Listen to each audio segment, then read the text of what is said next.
미국에서도 지금 많이 지적하는 게 공자학원은 정부에서 공식적으로 스폰서를 해주는 스파이 조직이다. BYD가 지금 뭐 굉장히 영업이익이 많이 떨어졌죠. 전년 동기에 비해서 32.6% 감소했다 그래요. 지금 보안이나 안전 이슈가 자꾸 드러나고 있어요. 내년에도 별로 전망이 좋지는 않습니다. 체질 개선을 통해서 첨단 기술에 기반한 제조업 강국으로 전환을 하겠다라는 게 중국 지도부의 생각이에요. 그 과정에서 발생하는 개인들의 희생 같은 거는 어쩔 수 없는 거다. 부동산 같은 경우는 버리는 카드 비슷하게 된 거예요.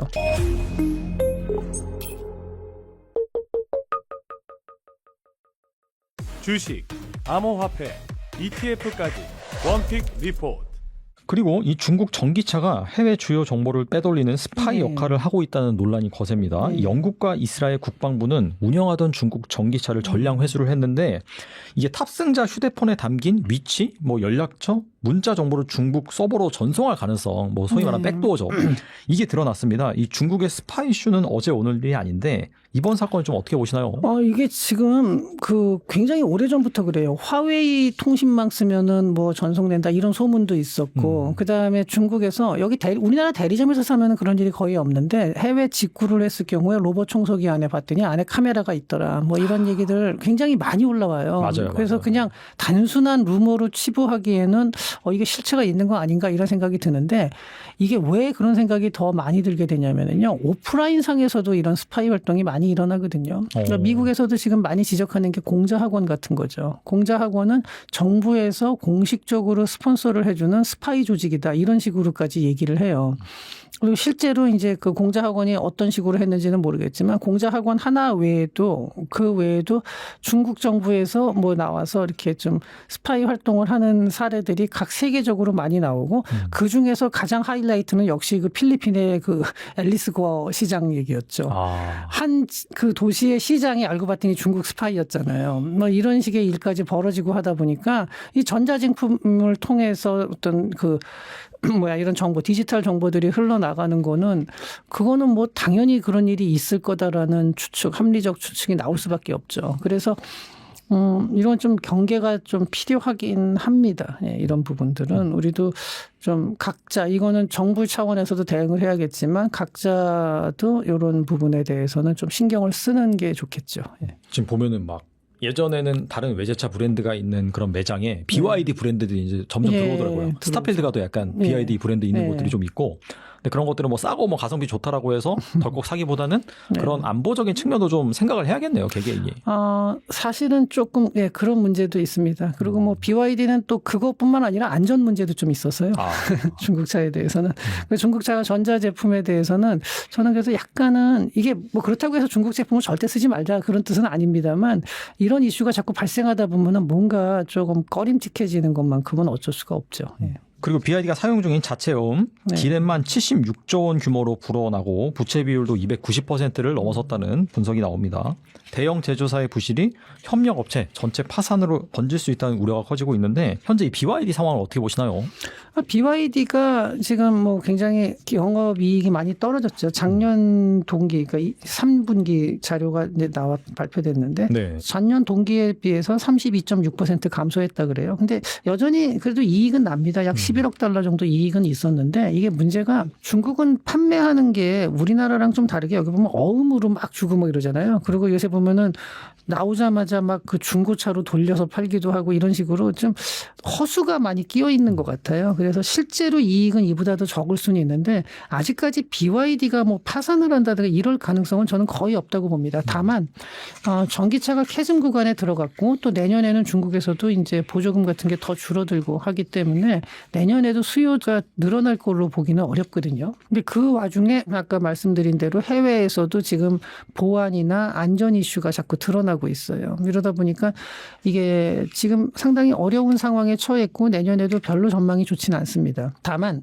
장기적으로는 이게 이제 구조조정을 거치고 또 중국 정부가, 그러니까 중국에서 가장 대표적인 전기 자동차이기 때문에 이게 이렇게 뭐 파산을 하든가 이렇게 내버려 두지는 않을 거라는 그 저는 보고 있습니다. 그래서 어느 정도 시간이 지나고 나면 조금 안정화되지 않을까 이렇게 생각을 합니다. 사실 그 부동산 그룹들 뭐 헝다라든지 막 그런 기업들이 파산한 건 중국 정부가 사실상 파산을 시킨 거라고 볼 수 있겠네요. 그런 그거 것들은. 좀 내버려뒀죠. 예. 내버려둔 건데, 그러니까 부동산 쪽은 좀 정리를 하는 건데, 이게 전기차 같은 경우는 그렇지는 않을 거예요. 지금 중국의 전기차가 뭐 100개가 넘죠. 130여 개 뭐 이렇게 되는데, 이 중에서 상당수는 아마 이제 없어지고 한 10개 이하로 줄어들지 않을까 저는 생각을 합니다. 이렇게 해서 구조조정이 되고. 그래서 그러니까 지금 현재 중국의 완성차, 전기차 중에서 완성차 생산 능력이 5,500만 대가 넘습니다. 와.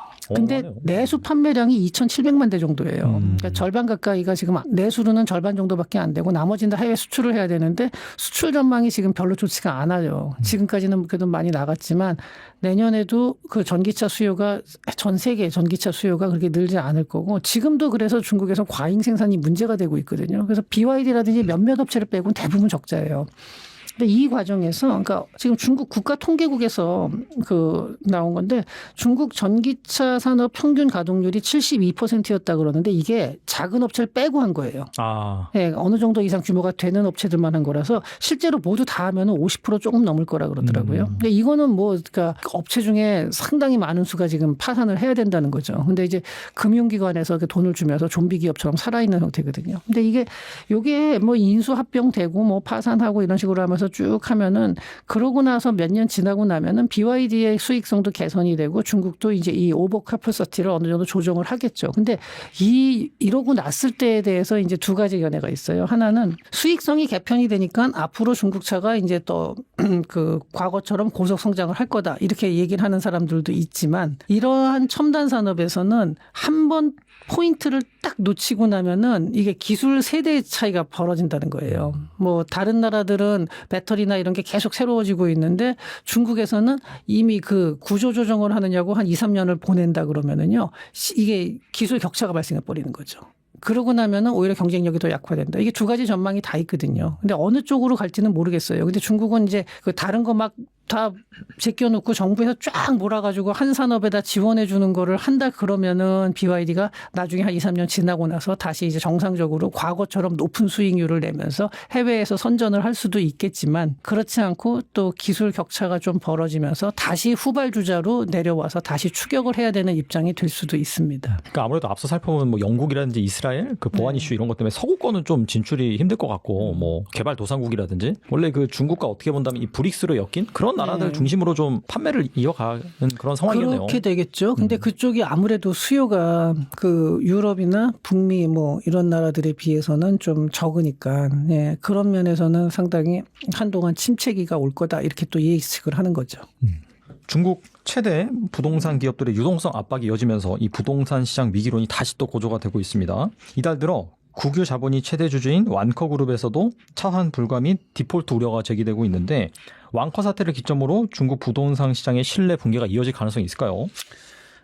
이거를 어떻게 봐야 되냐면요. 중국이 현재 피크 차이나론이라는 게 있죠. 네. 현재가 이제 최고고 여기서 이제 더 이렇게 성장을 하더라도 미국과의 격차는 벌어진다. 이게 피크 차이나론의 핵심인데 중국 행정 지도부는 전혀 그렇게 생각을 안 합니다. 근데 중국 지도부는 경제하고 어떤 국제적인 외교적인 영향력을 갖다가 거의 동일한 게 보고 있어요. 그래서 현재 경제가 조금 주춤하는 거는 있지만 과거처럼 고속 성장을 못하고 성장률이 조금씩 낮아지는 거는 이거는 자기네가 경제를 체질 개선하는 과정에서 발생하는 성장통 정도로 보고 있어요. 그러니까 그게 뭐냐면은 중국이 과거에 발전을 하는 과정을 보면은 가공무역, 부동산, 인프라, 이 세 개가 3대 축이었어요.